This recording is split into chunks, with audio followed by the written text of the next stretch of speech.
know thyself. Why is it important and how do we do it? So the first reason that we want to know ourselves is because then we can make the most out of life.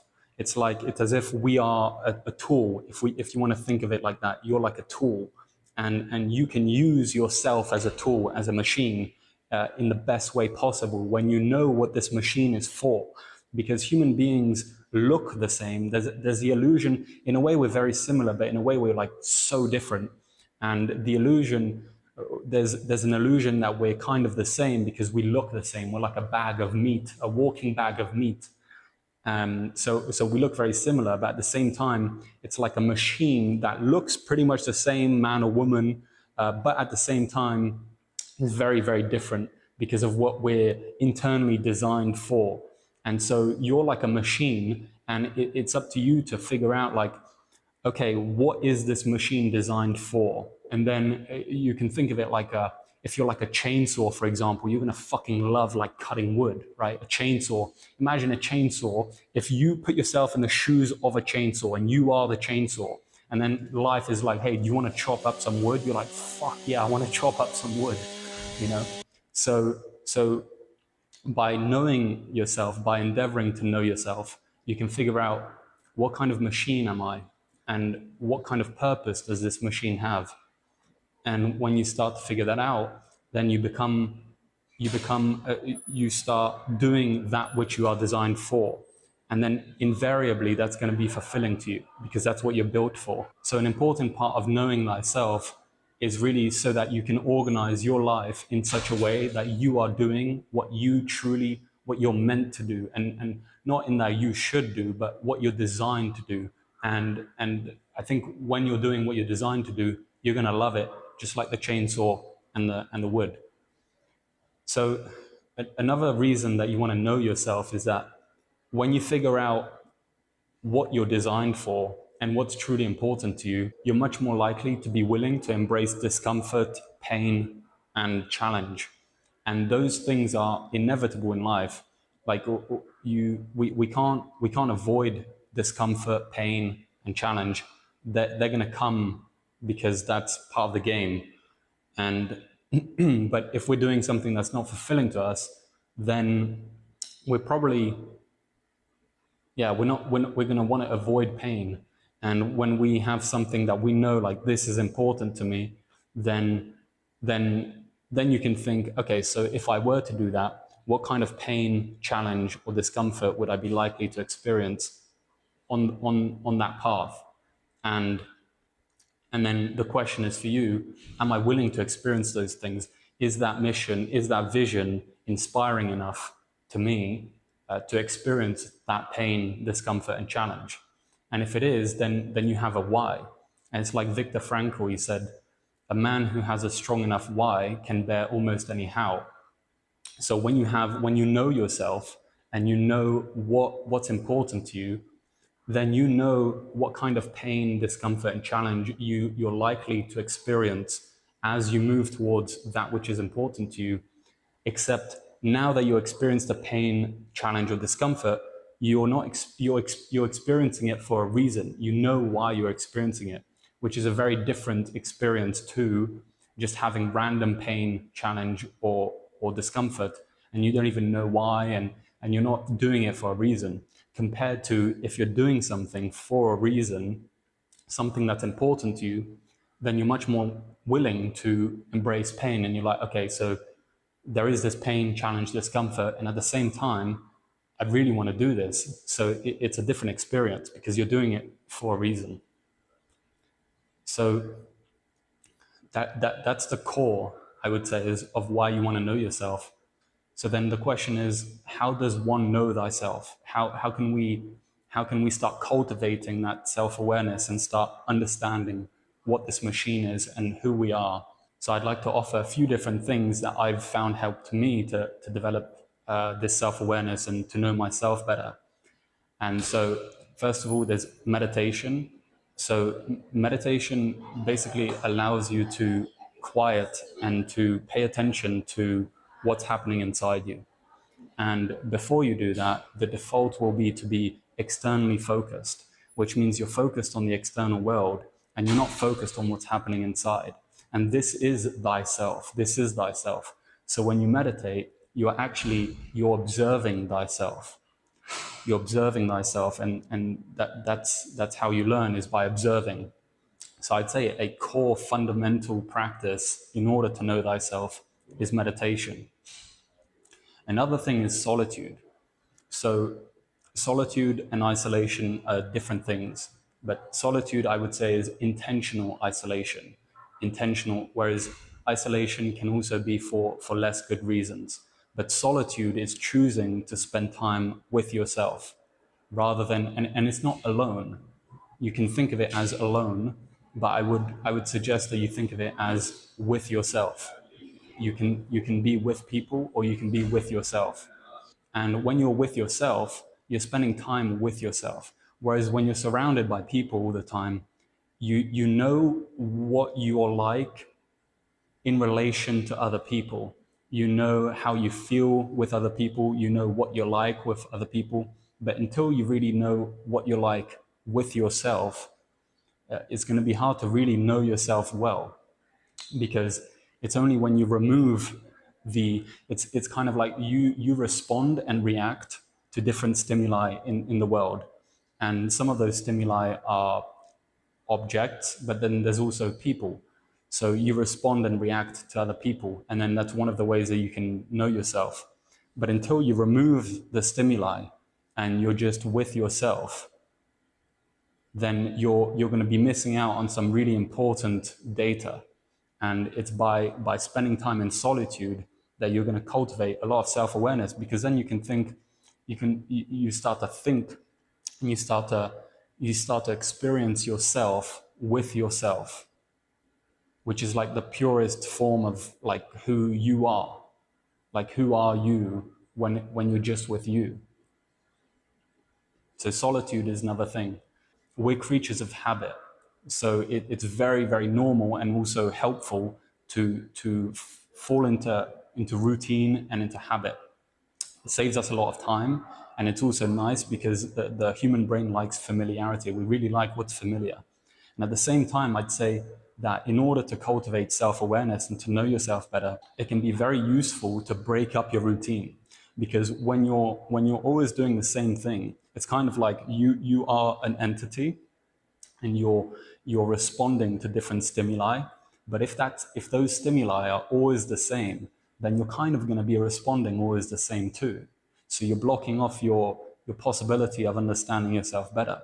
If you're always spending time with the same people, watching the same shows, reading the same things, making the same commute, dressing the same way, watching the same videos, then you're going to fall into a routine, and you're going to know what you're like with that routine. But that routine is a very, very small part of what's out there, which means you're going to get a reflection of a very, very small part of you. It will still be you, but it will be very limited, because you're going to be only getting to know what you're like in that routine. So I would say break up the routine. Break up the routine. Go somewhere that you haven't been before. And maybe even go with yourself rather than with someone else. Go somewhere you haven't been before. Go eat things you haven't eaten before. Go to places that you don't usually go. Read a book that isn't really the type of book you would usually read, and experience what you're like and how you feel and how you think when you're breaking up your routine, when you're doing different things. So that's another thing, is breaking up the routine. And then another thing, a powerful thing that you can do that is very well complemented with solitude, is ask yourself questions. Earlier I said that you're like a machine, and at the same time, you're not a machine who is delivered into the world with an instruction manual. It's up to you to figure yourself out. It's up to you to figure out how this machine works.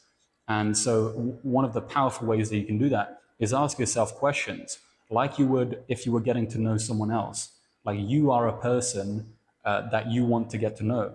So it's worth asking yourself questions like, what do I really enjoy doing? Like, what do I genuinely enjoy doing? What do I genuinely enjoy doing?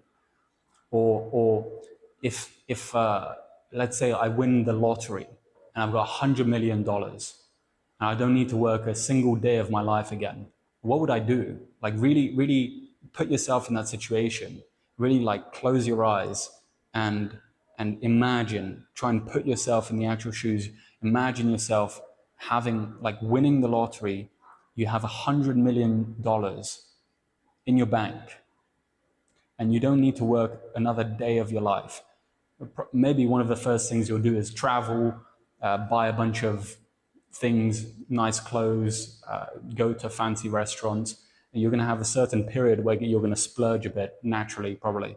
But then after a while, the fun of that is gonna diminish, and you're gonna start thinking, okay, that was fucking great. At the same time, now I want to start doing something with my life. Like, what do I want to do?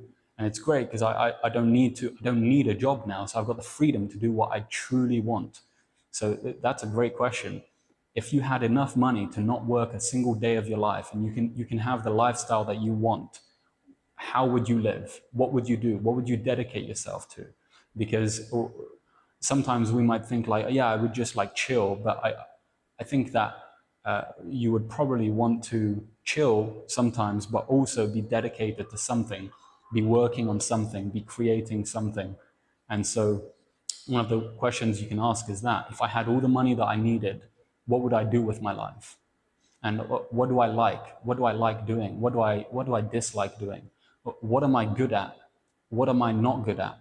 It's also important, I'd say, to understand what your strengths are and what your weaknesses are, because you're going to have both, and you're going to have plenty of both.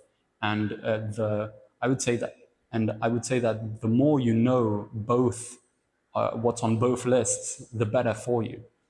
So sometimes we tend to fall into the trap of focusing too much on what we're bad at, and then comparing ourselves to others who are good at those things, and then thinking, I should be good at those things. And that's a trap, because you're going to beat yourself up when you do that.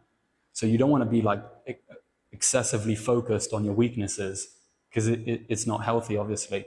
And at the same time, you don't want to be only focusing on your strengths, because it's helpful to know what your weaknesses are. And it balances you as well. It balances your perception of yourself, which means you're less likely to, you're more likely to be centered in yourself, and you're more likely to, be balanced and be, So you also wanna endeavor to find out, what are my strengths and what are my weaknesses, and then I'd say to then focus on your strengths, because you're given your strengths for a reason. They're not random. And so whatever you're good at and your interests are, I think that it's definitely in your interest to pursue that, and to go in that direction. I think that if life gave you a series of gifts, it's because life wants you to make the most of those gifts. And so you want to know what those gifts are. And you also want to know what your weaknesses are, because it's important, because they can limit you in life, and because it's just important to know what your weaknesses are. Because sometimes also you want to work a little bit on your weaknesses. I'd say you want to focus mostly on your strengths, but at the same time, you don't want to have too many. I mean, we all have blind spots, but sometimes you can have certain blind spots that can hurt you, certain weaknesses that are in your blind spot that it would be really good for you to become aware of. So you want to ask yourself questions. What do I like? What do I like to do? What do I love to do? What do I just love to do for doing it? If I had all the money in the world, if I had all the money that I needed, what would I do with my life? What are my strengths? What are my weaknesses? And you can keep a list as well. You can keep like a list on your phone, and you can write whenever it comes up, because you can take time in your day and actually think like, okay, so what are my strengths and weaknesses? Okay, I've got this and that, and I've got that and that. But then you can just leave it in your phone, and as you create this list, you're priming your brain to think about it. So if you create the list and you think of a few, you'll realize that, oh, I'm getting more insights. Like randomly, like my brain's like, oh yeah, I'm good at this. I didn't realize that. and then oh, this is not my strength. This is a weakness that I wasn't aware of, and you can just keep adding it to the list. And you can also create a list for what do I genuinely love doing? What do I love doing? And you can write a list and just add to that as well. And then things will come to you because you're priming your brain to think about this. So in closing, I'd say you want to know yourself because then you can live your life. You can live a life that you really love rather than a life that is kind of influenced by the expectations of others, which is really not living your life. And when we get to 99 or 102, we're probably going to be thinking like, how well did I live my life? Did I live my life? And so by knowing yourself, by endeavoring to know yourself, you can figure this stuff out. You start to figure it out, and then you can start to orient your life in a way that makes the most of, in a way that honors those things that are important to you, that are fulfilling to you. And the more you do that, the more you're going to be using that machine that you are to its best capacity.